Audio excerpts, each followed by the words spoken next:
Good evening, and welcome to the John F. Kennedy Jr. Forum. My name is Ryan Davis, and I am the chair of the JFK Jr. Forum Committee here at the Institute of Politics. Before we begin, please note the exit doors, which are located on both the park side and the JFK Street side of the forum. In the event of an emergency, please walk to the exit closest to you and congregate in the JFK Park. Please also take a moment now to silence your cell phones. You can join the conversation tonight online by tweeting with the hashtag Indigenous Forum, which is also listed in your programs.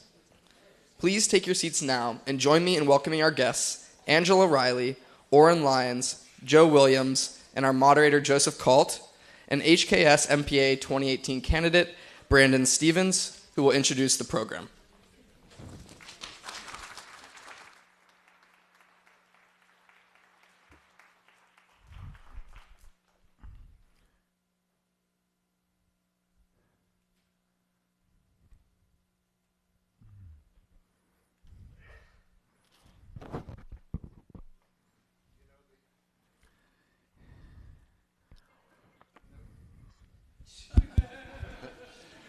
You know, the future of tribal nation sovereignty, self-determination is strong when you hear the language.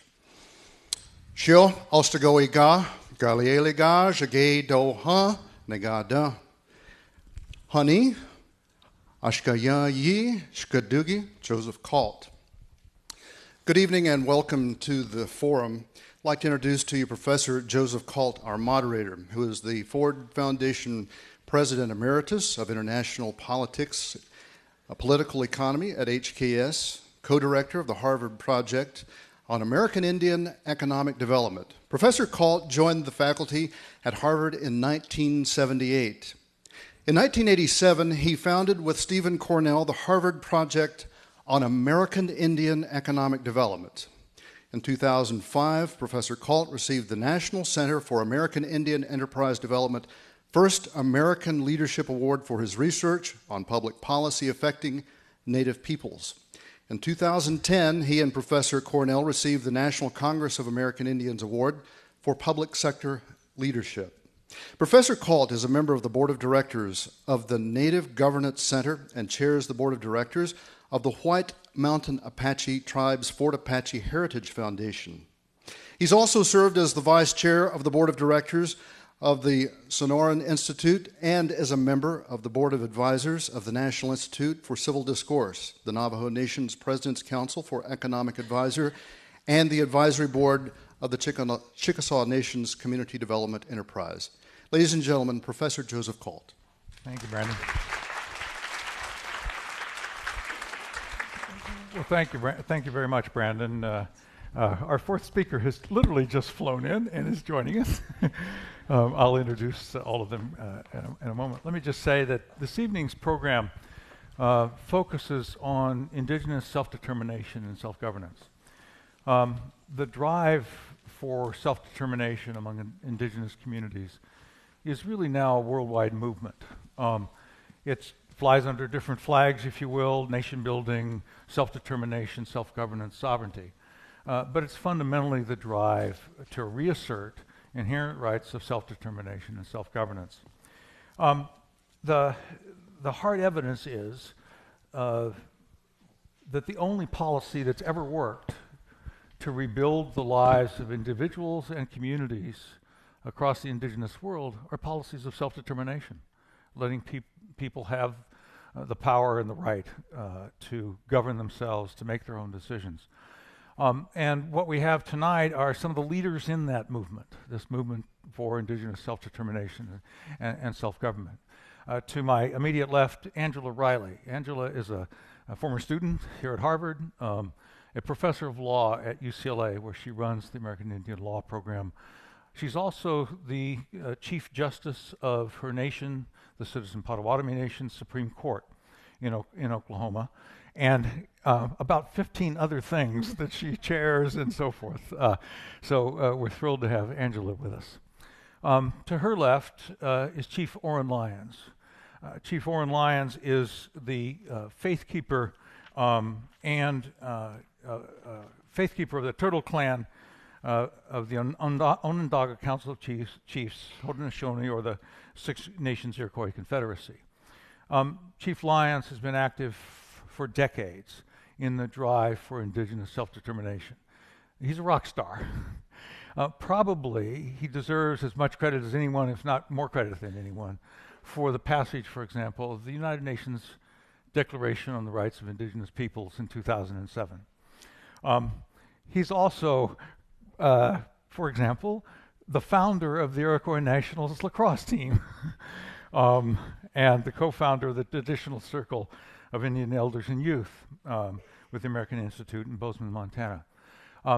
So in Oren Lyons, we have one of the Lyons. That is one of the leaders who, for decades, has led this movement for Indigenous self-determination and self-governance. Next, Justice Joe Williams. Joe is Maori from New Zealand. He was appointed a permanent judge of the Court of Appeal of New Zealand in February of this year. Prior to that, he had become the first Maori on the High Court of New Zealand. After practicing private law, Joe was appointed Chief Judge of the Maori Land Court in December of 1999, then the Deputy Chair and eventually the Chair of the Waitangi Tribunal, which is the main treaty tribunal in New Zealand. And so Joe comes to us from the background of the highest levels of legal service in New Zealand, but also service to the Maoris of New Zealand. And lastly, letting her catch her breath so we put you on the end, Jody Wilson-Raybould is a lawyer, an advocate, and a leader among British Columbia's First Nations. She was sworn in as Minister of Justice of Canada in November of 2015 and still serves as the Minister of Justice and the Attorney General of Canada. She's been long active in British Columbia, where her own First Nation, the may say it wrong, Wiwaikai First Nation of British Columbia, is located, where she served in the British Columbia Treaty Commission, eventually chairing that commission. So she comes to us from Canada, where, again, this movement for Indigenous self-determination, self-government, is sort of alive and well. With those introductions, I'd like to get you all talking and put a question to you. I've got a friend, actually he's your dean, not your dean, I'm sorry. He works with you at the United Nations, who says, when you look around the world at the nation-building movement or the self-governance movement, the self-determination movement, he says the time for shouting into the microphone is giving way to the time to build the capacity to actually govern, to actually carry out the wishes of the community, to actually make the hard decisions that rebuild a community. There have been decades and decades of struggles, such as around the United Nations Declaration that you have been so involved in, Oren. How do you see where we are in that time frame? And maybe it varies around the world. Differences between the countries represented here and other countries around the world. Where are we in the drive for self-determination? Are we giving way to the time to build the institutions of self-governance more and more around the world? Let me ask Chief Lyons if you might comment. Well, self-determination is the third principle in the Declaration of the Rights of Indigenous People. And it was the one that was holding the acceptance of that declaration for many, many, many years. And the third article talks about the right to self-determination. And our number one protagonist and against that was the USA. Canada was right behind it. Australia was right behind that. And at one point, New Zealand. And they had an acronym for them, you know, and they opposed. So when the Declaration for the Rights of Self-Determination was presented for acceptance at the UN, there were 143 3 countries that said yes, it's a good idea. We had 11 abstentions, such as France and Russia, and at that time the Soviet Union. And then 4 countries voted no, would not accept it. USA, Canada, Australia, New Zealand.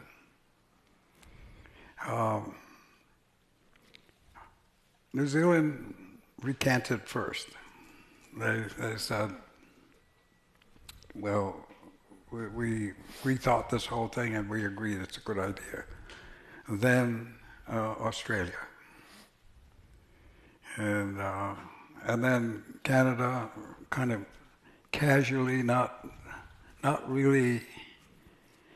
Well, you know, when you speak legal terms, if you don't understand that language, then you can be saying yes to something you don't understand. And so they didn't really accept it per se, but they said they would work with it. And then the USA was the last, and they said, well, yes, of course we'll work it as long as it works with our law, which was back to where we went to Geneva in 1977. That statement was just right back to the start. They were not accepting that whole discussion, the right to self-determination, to determine who you are, and so forth. And so the Haudenosaunee, which is our proper name for the Iroquois Confederacy, the French call us Iroquois, the Six Nations, the English call us Six Nations, and then we are, you know, the Six Nations: Mohawk, Oneida, Onondaga, Cayuga, Seneca, and 1713 Tuscarora. So we grew up with our brothers when they came across the water.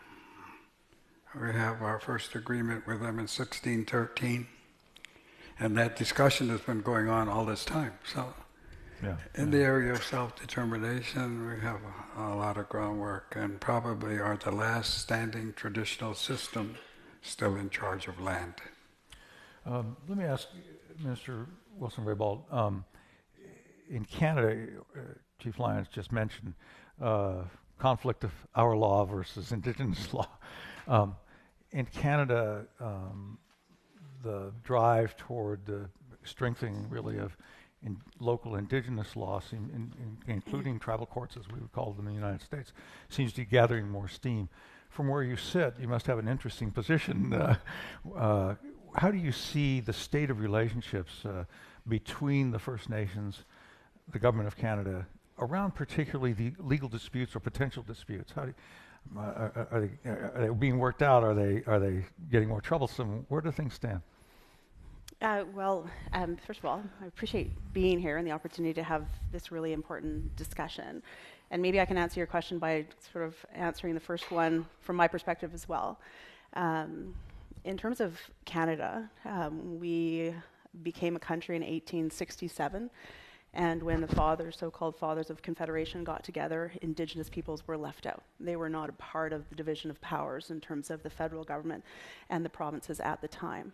So what Canada has been doing, led by Indigenous leaders and activists, and through protests and legal challenges, has been trying to correct that mistake. So to the first point about the time for advocacy and is the time for shouting is the microphone to be over, I would say we're in a transition from advocacy and ensuring, which Indigenous peoples have for over 100 years, for the advancement of their rights, achieving the entrenchment of Section 35 in the Constitution in 1982, which recognized and affirmed Aboriginal and treaty rights. But still, since 1982, we've still faced much litigation for federal governments have denied Indigenous rights. And we are right now in a place where we are moving from a place of denial of Indigenous rights to a place of the recognition of those rights. And that's hard. It's hard for Indigenous peoples, and it's hard for us as a government to make that necessary transition. But it's an important one that our government is committed to. We talk about the United Nations Declaration on the Rights of Indigenous Peoples. Canada now, without qualification, fully endorses the United Nations Declaration on the Rights of Indigenous Peoples and fully supports embracing the principles and the minimum standards that are articulated in those articles and bringing them into what I view and see as our robust constitutional framework of Section 35. So the challenge we have now, not only as a federal government, but as Indigenous peoples, is to translate those rights into practical and meaningful benefits on the ground in communities. And you ask about the challenge or the conflict between Indigenous laws, moving forward with self-determination, which in my mind includes self-government, as the Declaration says, and changing our federation and our multi-level systems of government and how that's going to work out. And that's the dialogue that we're engaged in right now. So as a proud Indigenous person from the west coast of British Columbia who was the regional chief for many years, I say the same thing that I say right now as the Minister of Justice and the Attorney General of Canada. We have to ensure that we move forward on a recognition of rights-based approach, which is what our Prime Minister committed to in the House of Commons on February the 14th, and that we do so and recognize Indigenous self-determination, Indigenous self-government, and when Indigenous peoples bring forward their own solutions for rebuilding their systems of government, their institutions of government, building capacity, that we, as a federal government, have an obligation within our constitutional framework to create the space for Indigenous peoples, moving from denial to recognition. Is it easy? In no way, shape, or form is it easy. It's not easy being the Minister of Justice in government, and it's not easy being the chief of a community in a transition because change is hard. Yeah, for sure. Joe, I could ask you for the sort of the New Zealand version of this, where you have the drive for self-determination among a number of the communities, some different legal frameworks than you have either in Canada or in the United States. In the United States, we have federally recognized tribes, for example, which creates automatically a certain kind of legal status. Where do you see pressure rising and then some progress being made in local community self-governance among the Maori? And where do you think it's going? Are they pushing toward this sort of self-governance with their own courts, their own, the things we have so much in the U.S. and more in Canada and so forth? What do you think? Tuatahi me pēnei ake, kai te mihi ake au ki te tangata nāna I whakatakato I ngā mihi, te nārā koe kai taku rangatira. Ki a koe ana hoki, Oren, ka kiki a taku nono pēnā ka tū au ki konei, ka reo e mihi ana ki te atua.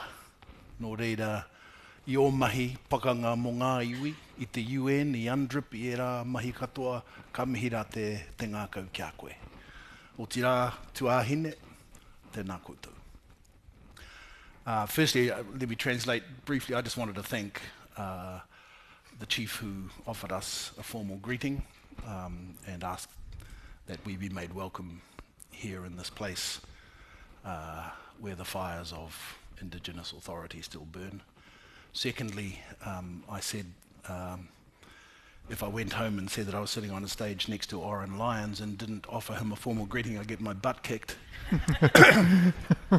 So I wanted to acknowledge particularly Chief Oren for a lifetime of extraordinary work that's produced such extraordinary fruit, allowed us to capture the rhetoric when the capture of the rhetoric seemed so hard, particularly through your work with UNDRIP.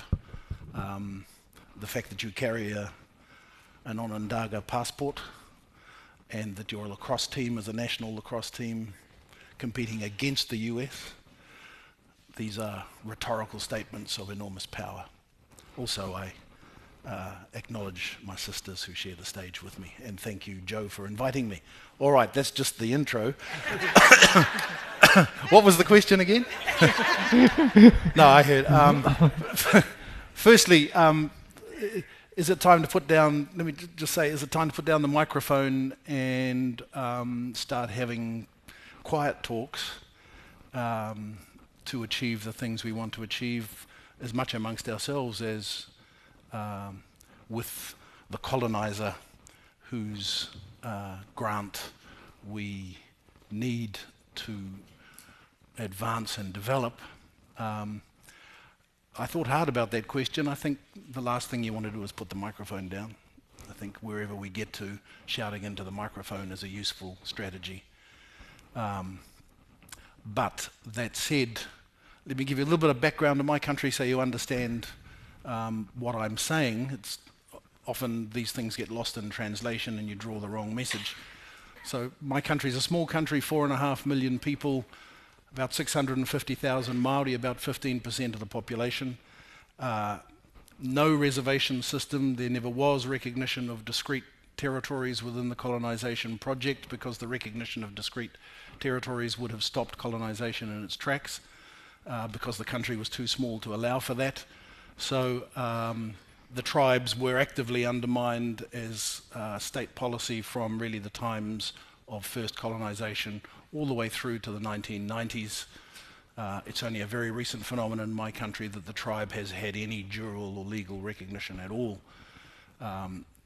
So dreaming about self-determination in a place where your villages exist de facto but not de jure, and where 85% of your country are, of your people are of necessity living in the cities where the jobs are, that's a whole different kind of dream to the dream you might have if you were a member of the Navajo Nation or of the Haudenosaunee. We've been going through a process now for the last generation of trying to achieve the restorative justice that the minister's been talking about in Canada. The results, we're about halfway through that process, but the structures of that process are now pretty firmly in place and aren't going to change. I would say halfway through in population terms, i.e. the numbers of Māori covered by treaty settlements, and probably about 50% of the land area of my country is covered. Within the next 5 years, probably the rest will be, no, I've got that round the wrong way, about 2/3 in land and about 50% in population. Over the next 5 years or so, we'll probably see all of the treaty settlements completed, maybe a little longer, but not much longer. But you've got to understand what's happened. That's led to about $3 billion odd of public assets transferring into tribal ownership. A lot of it in cash because there's no land available or the land is too expensive. And so tribes are forming into statutory corporates, kind of along the lines of the Alaskan model, and run the risk of becoming private fund managers on behalf of their citizens, who they are prone to call beneficiaries, not citizens. So the great threat in my country in terms of self-determination is believing it possible at all, is thinking yourself into that space where there's no history of reservations, no history of separation of jurisdiction at all. And so we are in a strange place. We fought for a generation to collect the ingredients to build tribal self-government and self-determination. Now the question is, what will we do with those ingredients? And can we imagine a different way of baking that cake to the way that has been the position for the last 100 years? Yeah. Maybe I'll explore those ideas further, but that's enough for now. Yeah, good. Angela, almost at the other end in some ways, here you sit as the Chief Justice of the Supreme Court of Citizen Potawatomi Nation, known for fighting for its jurisdiction, for drawing those lines of separation that are so hard to draw that Joe just touched on in New Zealand. Where does that stand from your perspective as a Supreme Court Justice? Meaning, you've got other courts around you, federal courts, state courts, etc. Do you feel like that your powers are recognized, respected, increasingly respected? Is it getting worse? Is it getting better? Where does it stand, sort of in this continuum along the drive toward sort of full self-government, if you will? Right. Well, I have to start first of all by saying there are so many esteemed tribal leaders in this room who could answer this question. My own tribal chairman and vice chair are here, so it's wonderful and intimidating to have this conversation in front of you. But I've also done a lot of work around the world. I've done work in sort of what we would call our comparative settler nations, and also work in other places in the world that really have completely different colonial histories and very different legal systems, and in many cases, much smaller opportunity for organizing and self-determination. Many of the indigenous peoples in the world, of course, live in the developing world. So there's an enormous spectrum in terms of what's happening globally. In terms of my own experience, I'm sort of cynical about what's happening in the country right now, but I'm not cynical about what's happening with tribal governments. And I think that is in part because I have been honored to have models of tribal leadership that is brave and courageous, and that really lives the principle that I think you taught me and other people have taught a lot of us, that sovereignty is really living it and acting it. Saying it is one thing, and I agree with you that there are strategies that should work in parallel. But I do think that true sovereignty and self-determination is doing it, being a government, acting like a government, being a nation, serving the needs of your people, respecting the rule of law, creating institutions that people can believe in and want to be a part of, implementing that, and becoming a model. And once you do that, it's a lot more efficacious to keep moving forward. And the attacks can't really set you back as far. So in my view, I feel like there's a lot happening in the US that is really exciting. We obviously face enormous challenges, but when you have a global picture, I feel like we really are very well situated, actually, to live our sovereignty and to put it into place for future generations. One of the areas where tribes are pushing, well, I'll say it this way, in certain areas, particularly in the U.S. and to some extent quite a bit in Canada as well, you see quite a bit of progress where tribes are exercising authority, for example, over environmental and natural resources, over certainly civil life in many ways, from child protection to cultural affairs. But three areas stand out as sort of constant conflict, and also in some ways the hallmarks of being a real government. Taxation is one of them. Criminal justice is another one, and then third is the ability to treat, meaning to enter into agreements as a sovereign. I maybe ask you to start down at the far end down there, particularly around the recognition of courts in Canada, tribal courts. There's quite a movement going on, increasingly so. A lot of it, not all of it, a lot of it is centered and started around, for example, child welfare kinds of issues. But you can feel some of those Canadian First Nations courts, continuing to branch out.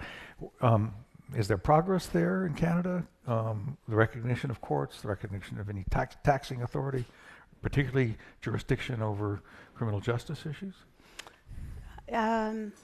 There definitely is progress on a whole number of fronts. In Canada, as people probably know, we're in a process of deconstructing our colonial reality as well. And for the most part, First Nations people in Canada are still governed under the Indian Act, which is a federal statute which seeks to control an Indigenous person's life from the time they're born till the time that they die. We are trying to figure out how we can remove ourselves from that reality. Many Indigenous communities have been successful. So we have a number of comprehensive treaties, modern treaties, land claims agreements, as well as some standalone self-government agreements. In addition to that, there are Indigenous peoples that are proceeding to take over control and remove themselves from the Indian Act to manage their lands and their resources on reserve, as well as ensure that they're building a financial management model. So I think the main challenge, but also the biggest opportunity, is for the federal government to support Indigenous communities at their own pace and based on their own priorities, moving beyond the Indian Act reality, so to become self-governing. And there's been a lot of progress in that regard in terms of building the core institutions of a government, looking at a constitution, looking at how one determines their citizenship, looking at their legal status and capacity, and looking at how they elect their governing body and the powers their governing body has. These are what are contained in all the self-government agreements, but what we're seeking and trying to do, and Indigenous peoples have been asking for, is to develop a mechanism for Indigenous communities to remove themselves from the Indian Act in terms of those core institutions of government. But at the same time, there has been sectoral efforts in terms of governance around land management, around fiscal realities. Indigenous communities have taken over some aspects of the administration of justice. Some communities are asking for First Nations courts. Some First Nations courts have opened in partnership with provinces, for example. I completely support that in terms of moving towards restorative justice measures. But in order to, or drawing down jurisdiction in other areas like child welfare, like education, there's been a push for First Nations control of First Nations education and child welfare right across Canada. And some communities are progressing more quickly than others, and having more success than others. And the success is very uneven. So how do we create the space to support Indigenous communities, drawing down their jurisdiction, while at the same time rebuilding their core institutions of government so they have a solid foundation in which to exercise their jurisdiction? This is the challenge, and Indigenous communities are in different places along what I call the continuum of governance reform. So how do we support deconstructing the colonial reality that's led to a lot of challenges within those systems to provide the necessary supports for communities if they want to take over jurisdiction on education or child welfare?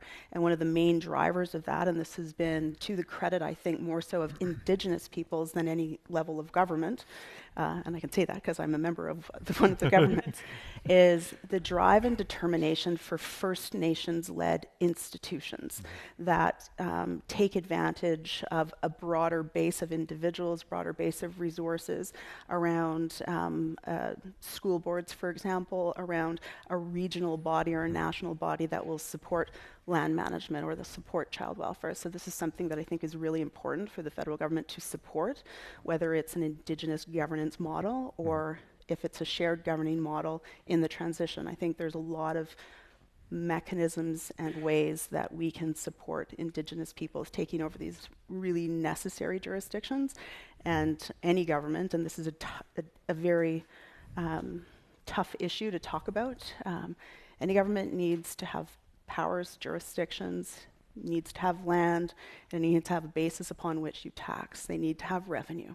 And these are the tough discussions that we have to have, that we need to be prepared to have, and Indigenous peoples as well, because it's not necessarily one of the most favorite conversations that we have, but it is a necessary one that we have to have. Let me ask, you touch on that continuum of self-governance. We talk in some of our work, for example, around Australia, where there is becoming a phrase, stealth self-governance.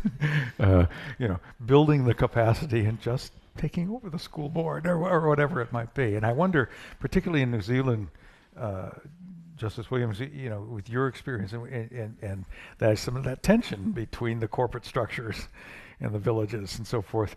Are we seeing stealth self-governance, not from the corporate side, but from the, if you will, the individual community or village side? What do you think? Yeah, there's a lot to be said for just do it. Yeah. The Nike strategy, right? Yeah.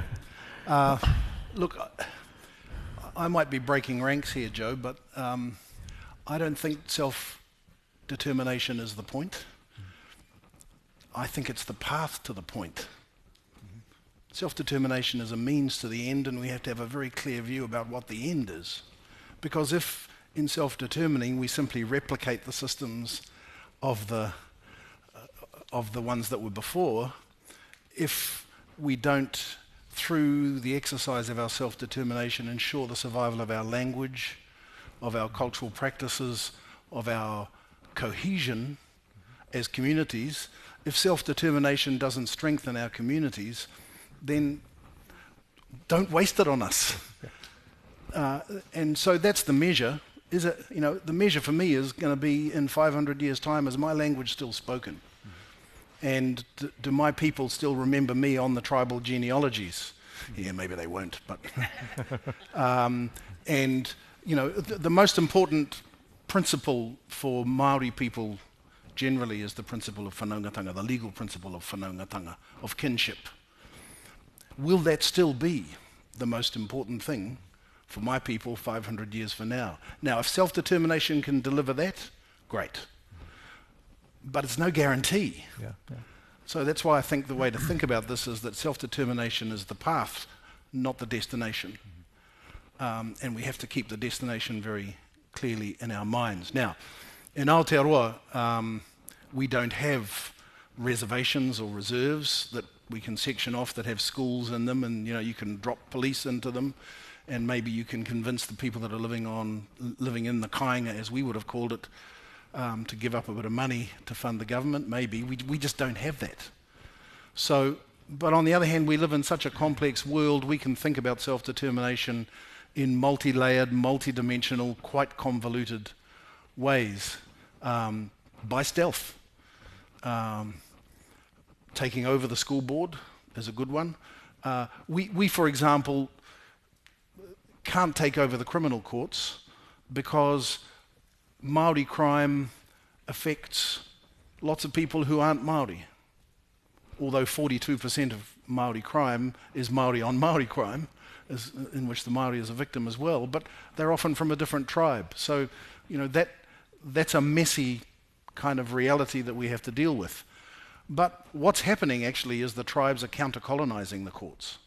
They're walking in and saying, that's our boy, and he's not going to jail because we've got, or that's our child, and she will not be removed to some unrelated, non-tribal home. Why? Because we have somewhere. And judge, you better give us the placement so we can do that. You see, in Aotearoa's context, that's an exercise of self-determination in the most fundamental and important way, because it keeps that child within the kin matrix.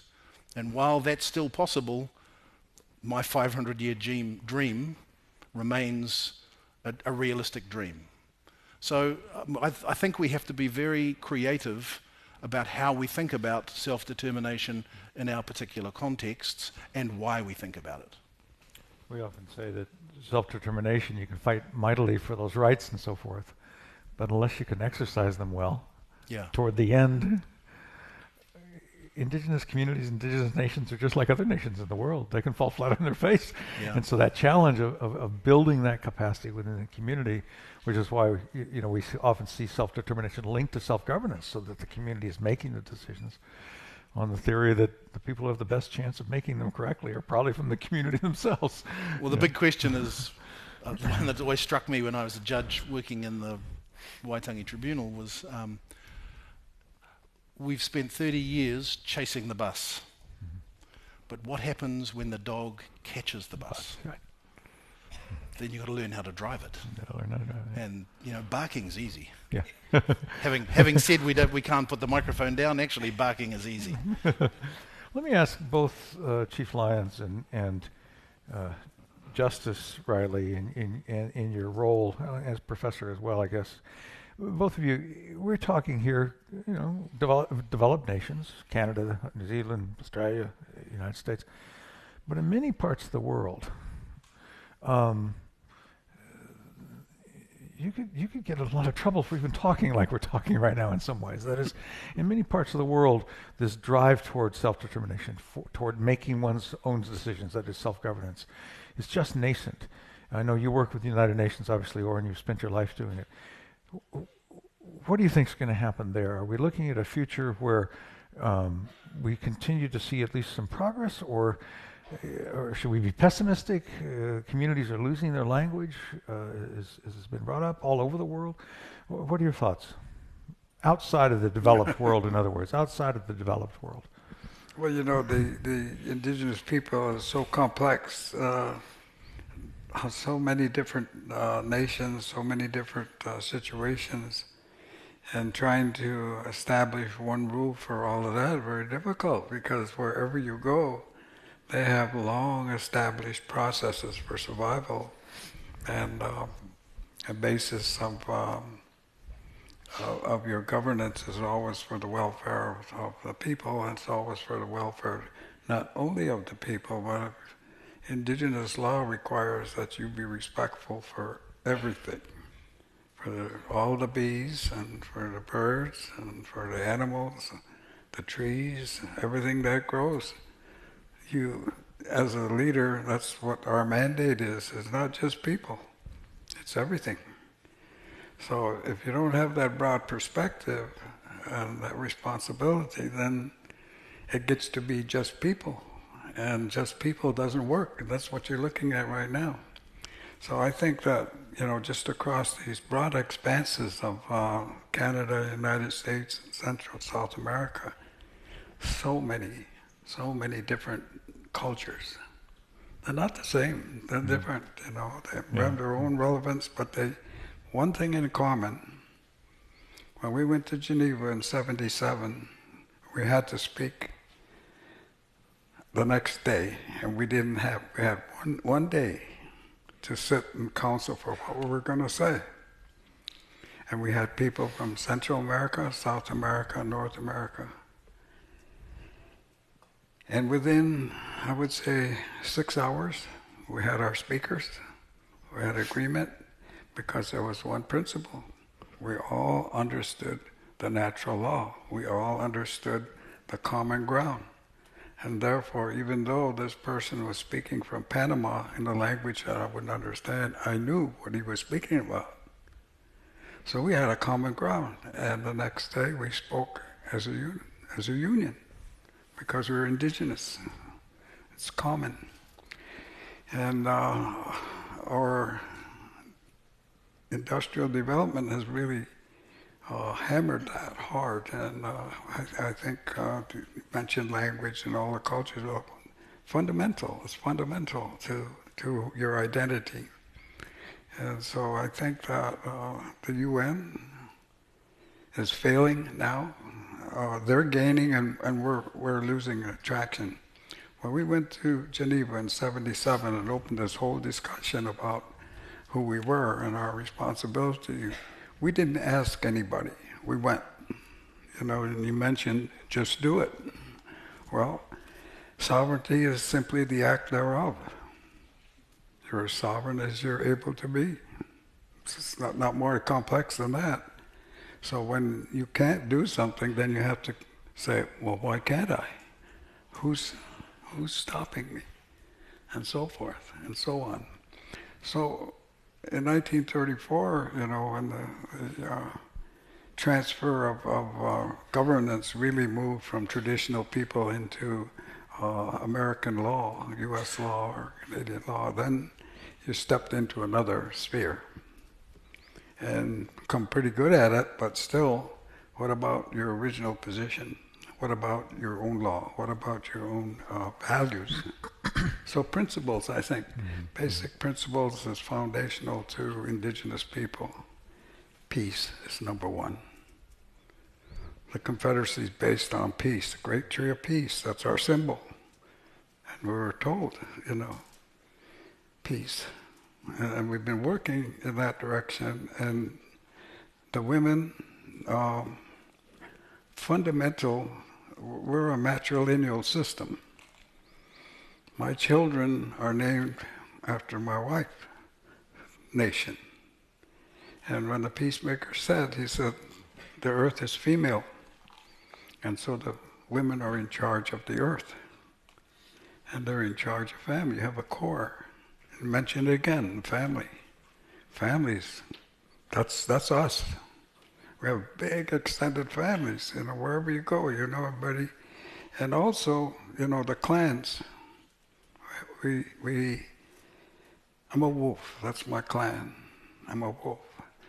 And when the peacemaker headed these clans out, it was tying us to the earth. It was brilliant. It was brilliant. And people, the Christians came and said, oh, these people are pretty bad. They worship all these trees and wolves and so forth. They had no idea of who we were and how complex our systems were. The cloud clans, if you go through your nations, the raven clans, all that. You all have your clans that relate you right to the earth. And what we have today in the discussions around the world is economic law.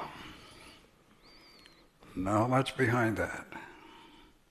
Until you move the moral principle into your law, you're not going to make it. And that's where we are right now. We're watching this economy reverse itself in this country. All the years of work putting up defenses for your natural is just ripping them apart for business because there's no moral, no core, amoral. And if you don't have that, and Indigenous people have a strong spiritual belief, we're not halfway about this. We believe strongly. We got ceremonies. We do it. We do it in good style. So strong.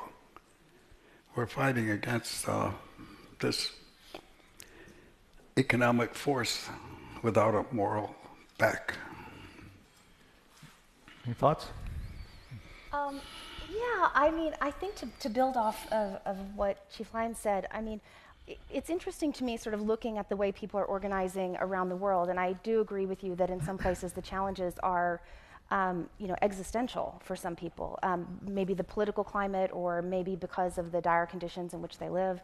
We hear stories that just sort of pop up and go away about Indigenous peoples in the Amazon basin who literally will be murdered so that a dam can be built. Those things are happening right now. That's not 100 years ago. That's contemporary colonization.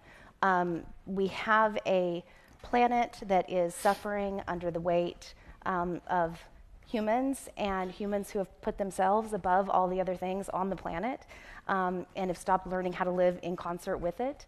And so I think one thing that has been remarkable to me, and certainly I haven't spanned the whole world, but just in my anecdotal experience, I have felt that people, I've been amazed at how powerful self-determination is in even the most remote communities.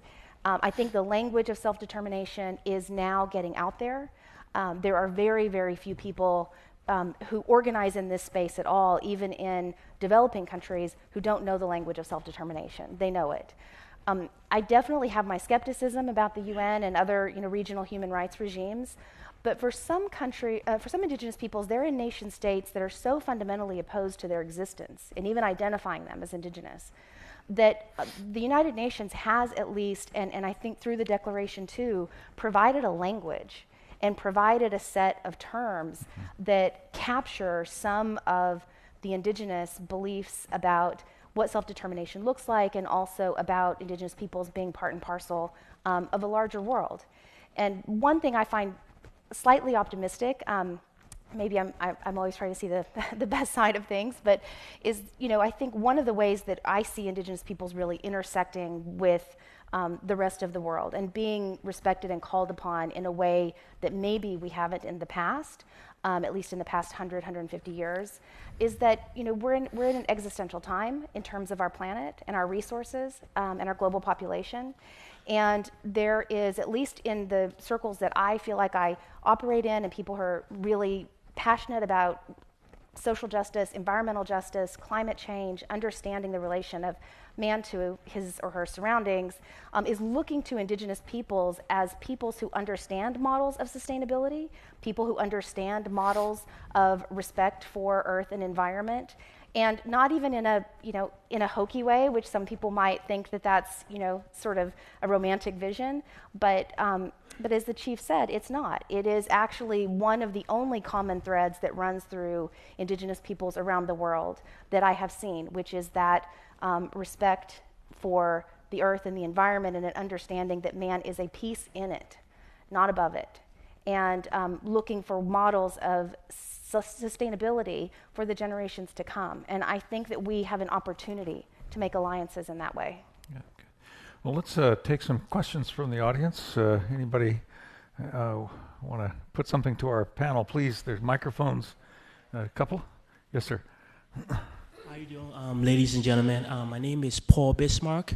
I'm a student here at Harvard. I'm also a traditional person or indigenous person.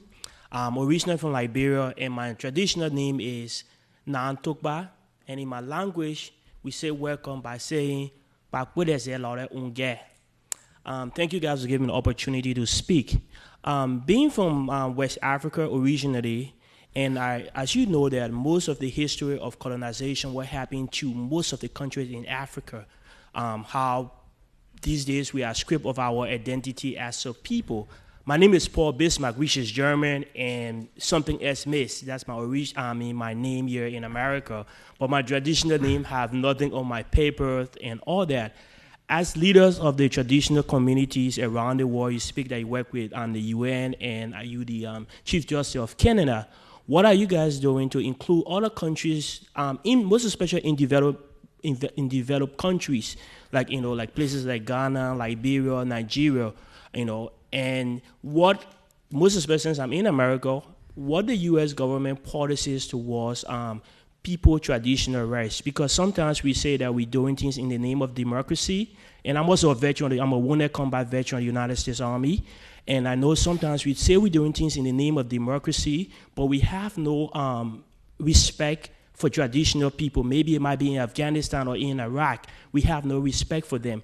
What are some of you guys doing over there, most especially Canada and the US and other places, to respect traditional people when we're creating governmental policies around the world? Thank you. Well, I'm still remarking on the fact that you called me the Chief Justice of Canada. I love I think the Chief Justice might have a problem with that. No, I'm just teasing. But I think it's a really good question, and it picks up on the last question that we were talking about in terms of where we're at as a country, recognizing Indigenous governments, Indigenous values and legal traditions. We're rebuilding. And whether it is looking at the international community of Indigenous peoples, and I totally agree with the comments that were made, the United Nations Declaration brought Indigenous peoples from around the world together to agree on, in spite of the ongoing efforts and advocacy over years by many Indigenous leaders that brought us to this point, on the minimum standards for the survival, dignity, and well-being of Indigenous peoples. That includes self-determination, including self-government. And Canada is, there's very different political realities and impacts on Indigenous peoples, and I wouldn't lessen the reality that Indigenous peoples face outside of Canada. But in Canada, former National Chief Art Manuel talked about the fourth world.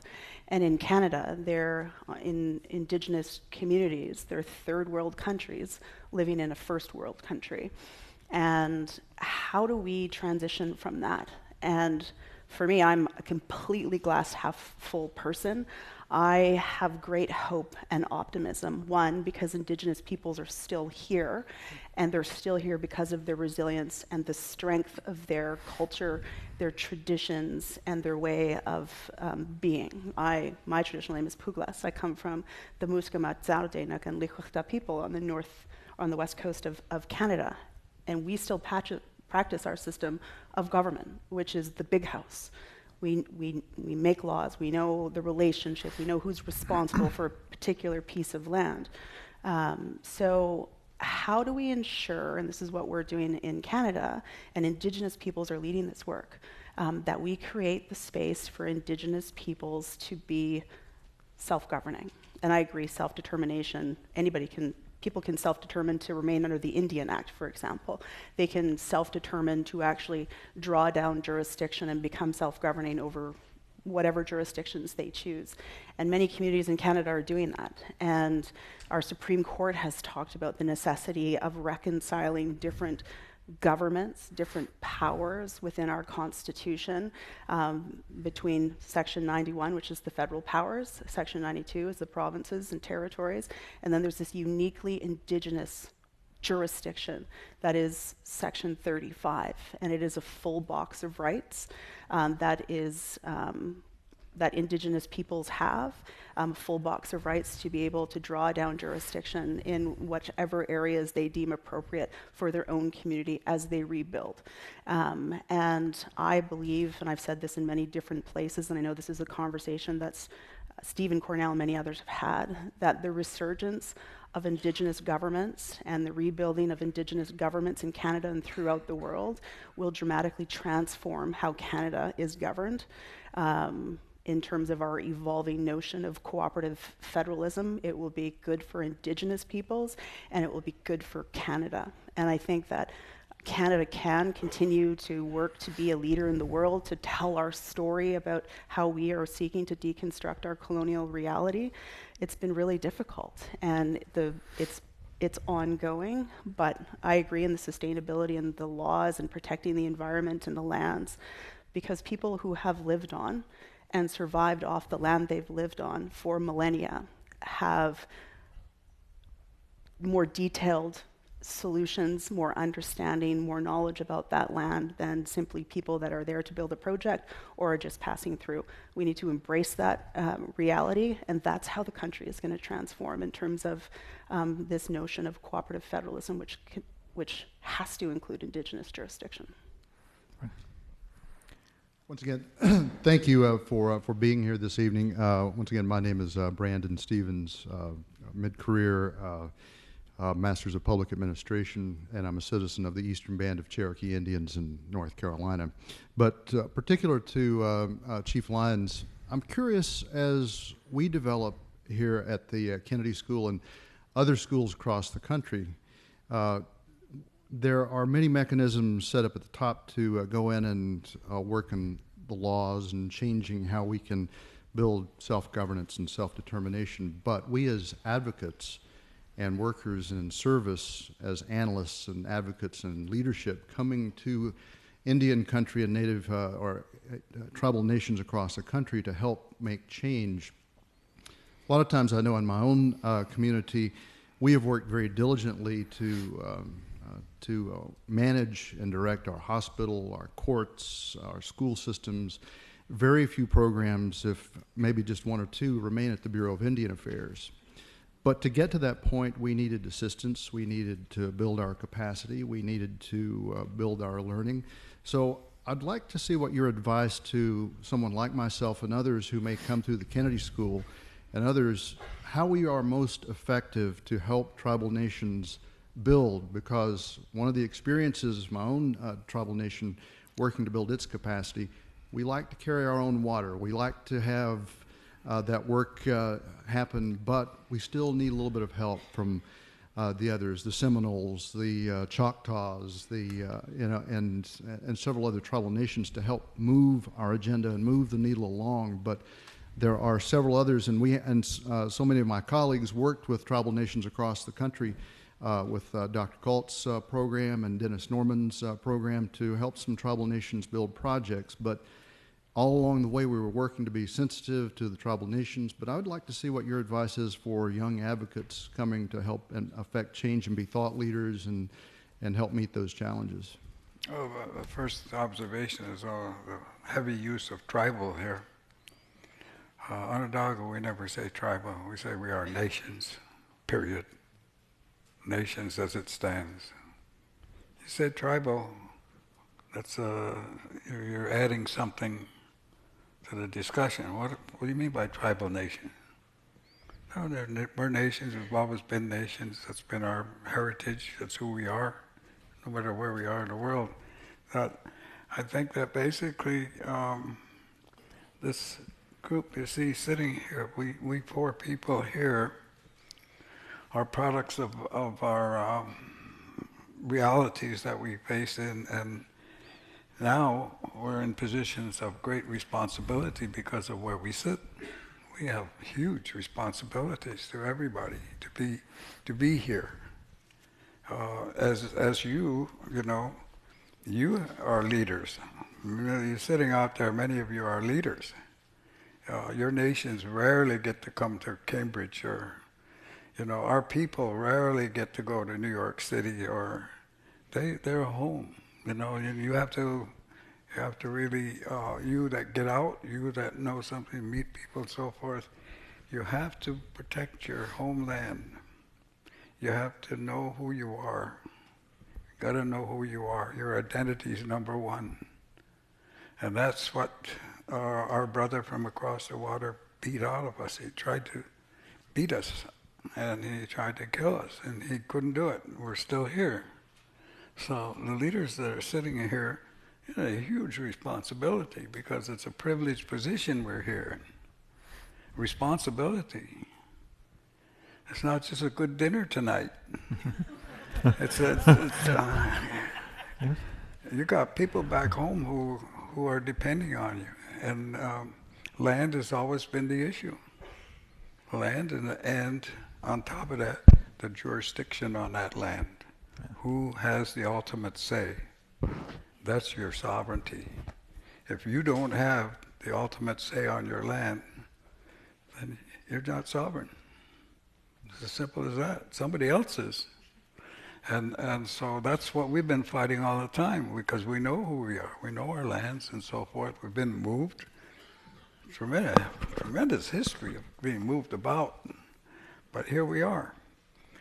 And I think it was just mentioned is that now people have got their heads up, because in 1950 there were 2.5 billion people in the world, the whole world, and it took millions of years to get there. Today we got 7.4 billion people, tripled the population in 67, 68 years. That's a problem. That's a big problem.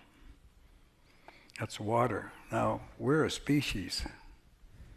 We're a species. We're a common species. We come in all colors. It's like dogs. All sizes, all colors, but we're human beings, all of us. We're brothers and sisters. We can change blood. You can change blood, you can't get any closer than that. So as a species, we're in trouble right now. So this panel, and I appreciate you bringing this whole thing and bringing us people together, is to understand what our responsibility is here, all of us, not just us sitting up here. Every one of us out here has got work to do. And you got to stand up and speak out. That's number one. You can't be silent. But I have to know what you're talking about when you speak out. But everybody knows peace. Everybody knows what that is. Everybody knows how to share. That's fundamental native. Sharing. Share everything you have. And this country is based on, I want everything. So you're up against a hard master, and 7.5 billion people. We haven't got enough teachers now, so we got feral children out there just running, making the gangs now. That's because they got no leaders. We haven't teaching them. We can't teach them. They're coming too fast. big problem, folks. And we're all in it, and we're all common, whether we're black, white, purple, whatever.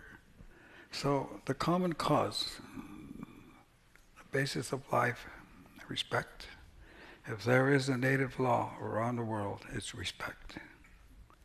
Respect for yourself, respect for your people, respect for the earth, respect. That's a law. That's not an adjective. It's a law. It's our law. If you have that law, things are really good. Just that one. Things are good. So here we are, Harvard, bastion of Western thought and idea. And how'd the Indians get here anyway? You know, how did we get here? Now, they're watching us. I don't tell you they're watching us, but still, I think this kind of a discussion, and I'm so pleased to be sitting with people this kind of responsibility, but it's real, and we don't have a lot of time. This is the main thing now. This is global warming. We're in it, and it's going to get worse, and it's going to get worse fast. Our brother is cutting himself too much slack. It's coming a lot faster, and those people are out in the bush know that. That teacher we saw I saw a T-shirt the other day. T-shirt says, "Right out of the bush." That's a good T-shirt. All right, thank you. We have time for maybe 2 more questions. Damon. Yatte. Damon Jack Clark Inisha, Tohan Inisha, Dene Nishle. I'm from a small tribe called the Navajo people. But thank you. Thank you, good panelists and good leaders here. And it's good to hear, and thank you for sharing your words, your wisdom, and thanks for being our leaders like that from all these different countries like that. And I'm thankful like that as a Harvard College graduate of 2017. It's good to see your leadership like that, and it's inspiring.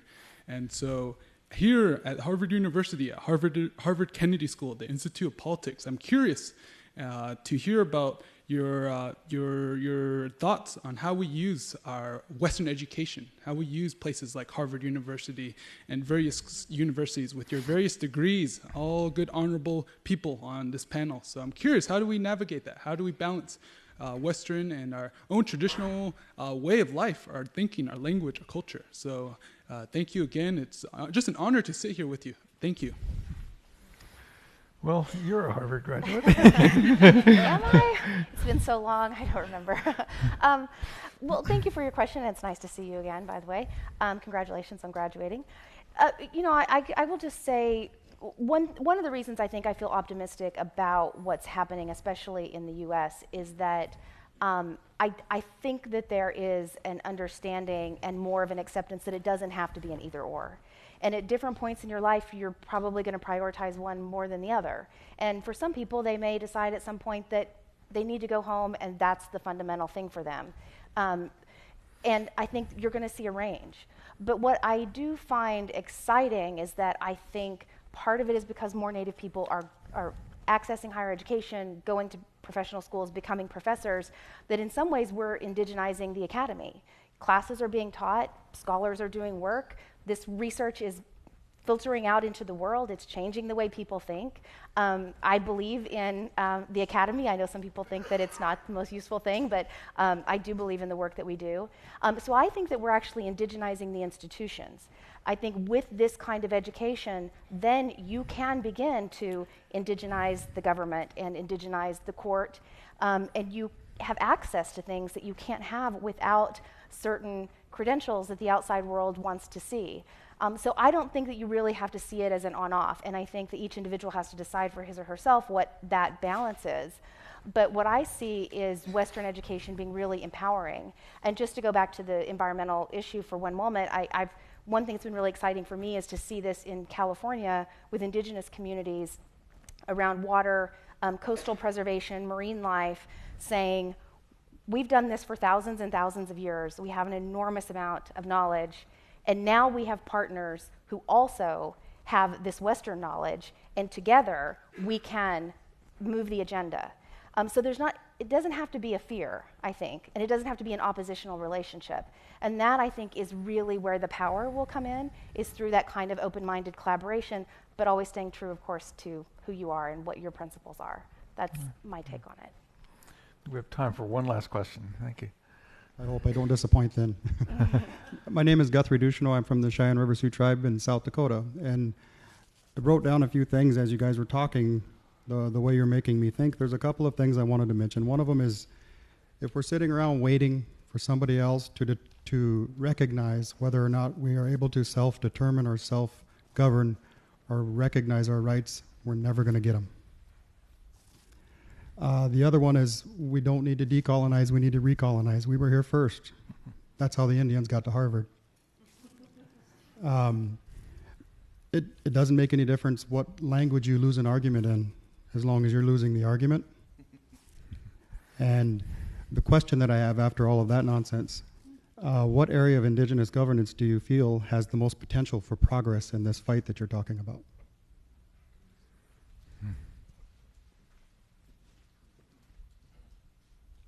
I didn't get that question. What was it? What area of Indigenous governance has the most potential in the struggle? Is it around, for example, the environment? Where you've all stressed that recently, in the last few minutes. Yeah. I mean, it's a difficult question to answer. I mean, I can answer it for my own community, and I wouldn't, as a minister of the Crown, purport to say what area of Indigenous government is more important for any particular nation. I mean, I have the benefit of coming from a very strong nation that is seeking to rebuild, having been a regional chief and benefited from the extraordinary work and rebuilding efforts, decolonization or recolonization that Indigenous communities have done and are still undertaking in British Columbia and across the country, and being able to, through writing about their governance journey, to document in a governance report the successes Indigenous communities have had. And Indigenous communities for hundreds of years have not waited for somebody to recognize them.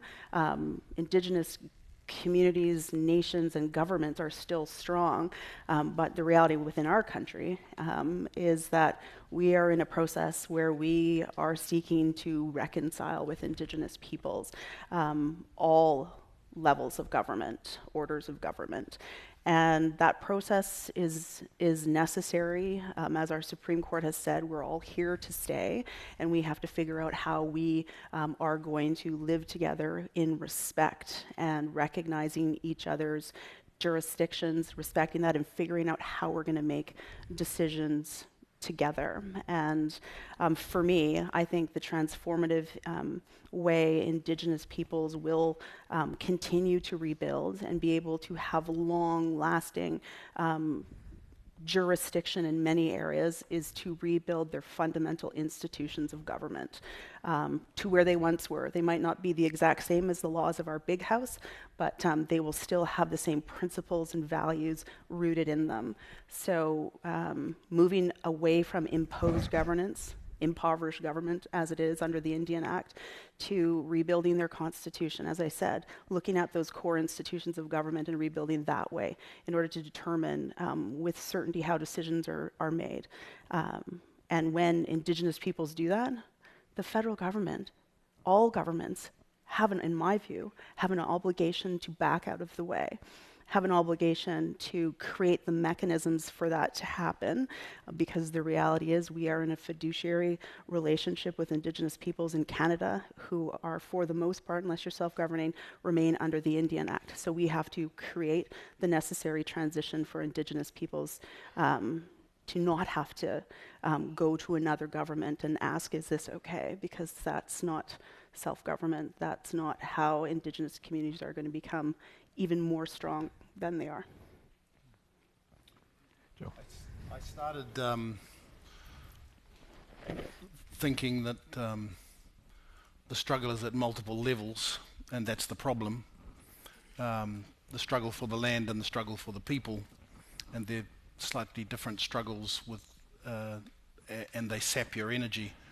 The struggle for the land is both the struggle for the land's survival that Chief Oren has been talking about, and also the struggle for the maintenance of our relationship with the land, because without that relationship we're gone.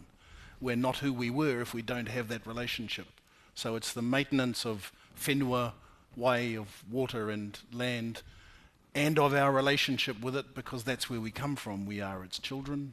All of us believe in that in our own particular and unique ways. And the struggle for our people is just as pressing. In my country, if you're Māori, if you're a Māori man, you're 7 times more likely to be in jail than if you're not Māori. You're 8 times more likely to be removed by the child welfare authorities, and so on and so on and so forth. You'll be familiar with these numbers.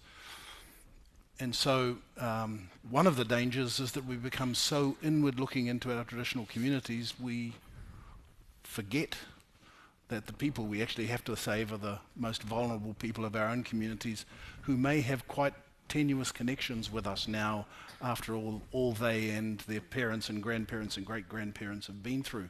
But if we don't work to save them and bind them back into the weave of the people, then who and what are we? So in many ways our struggle is the impossible struggle, and we must make it possible in the 21st century. That's really all there is to it. I would say going on to passing on the torch, as you would say, to the next generation, you young people out there, and what you have to do is pick up it's ongoing, it doesn't stop. I mean, that's one thing. You're never going to get to a point where you say, okay, now it's done. Never. So it's ongoing. And if you're struggling over land, you're going to be struggling, and you have to teach your children how to struggle for it. You have to understand that this is constant. And the other thing, of course, is the basic concept of understanding your relationship with the earth. So I think therein, right now, we're facing this crisis of leadership that's going to be totally economic, and that's not going to win the day. It's got to be broader than that. It's got to be inclusive. And so I think that how we survive, and people of our responsibility up there, and all of you responsible, is you got to speak up now, and you got to speak for the common good. It's the common good. It's 7 generations coming. That's your responsibility. Thank you. I'm going to let everybody get to that good dinner. All right. Listen, voices like yours not heard at this institution enough, but they've been heard tonight. Thank you.